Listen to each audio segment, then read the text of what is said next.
దగ్గరికి రా. ఇది వచ్చేసి కరివేపాకు పచ్చిమిర్చి కారం అనమాట. ఇది నాకు ఏదైనా కానీ రెగ్యులర్గా చేసే వాటికంటే డిఫరెంట్గా చేయడం అనేది చాలా ఇష్టం అనమాట.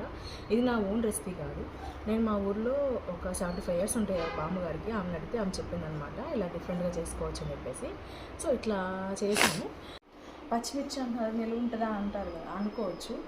ఇది నాకైతే ఆ ఛాన్స్ ఇవ్వలేదు. మేము చేసుకున్న 1 week 10 daysలోకి ఇది అయిపోతుంది అనమాట.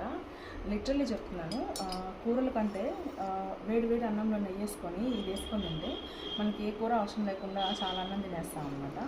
సో నాకు 10-15 days నిల్వ ఉంటుంది. ఆ తర్వాత మళ్ళీ చేసుకుంటాను అనమాట. రెసిపీ ఎలా చేయాలో ఒకసారి చూసేద్దాము. ఫాస్ట్గా చెప్పేస్తాను, లెంత్ ఏముండదు, అన్ని సింపుల్ ఇంగ్రీడియంట్సే. కరివేపాకు నీట్గా కడుక్కొని ఆరబెట్టుకోవాలన్నమాట. దాంతోపాటు కొన్ని మిరపకాయలు, పచ్చిమిరపకాయలు కూడా ఆరబెట్టుకోవాలి.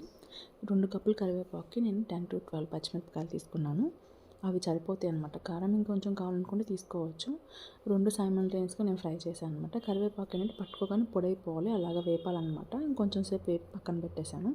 ఇందులోకి 2 teaspoons మినపప్పు, శనగపప్పు, కొంచెం జీలకర్ర అండ్ 2 teaspoons నువ్వులు అండ్ కొన్ని వెల్లుల్లి రెబ్బలు కూడా వేసుకొని మంచిగా స్మెల్ వచ్చే వరకు వేయించుకోవాలన్నమాట. మినపప్పు, శనగపప్పు వేయించేటప్పుడు మంచి స్మెల్ వస్తుంది.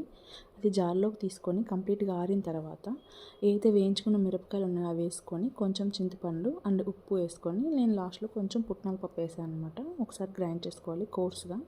తర్వాత మనము ఫ్రై చేసి పెట్టుకున్న కరివేపాకును కూడా వేసుకొని చేసుకోవాలి. ఇవి చూడండి, కరివేపాకు ఇలా పొడి అయిపోవాలన్నమాట. మొత్తము మిక్స్ చేసుకొని పక్కన పెట్టేసుకోవాలి. అంతే, చాలా సింపుల్.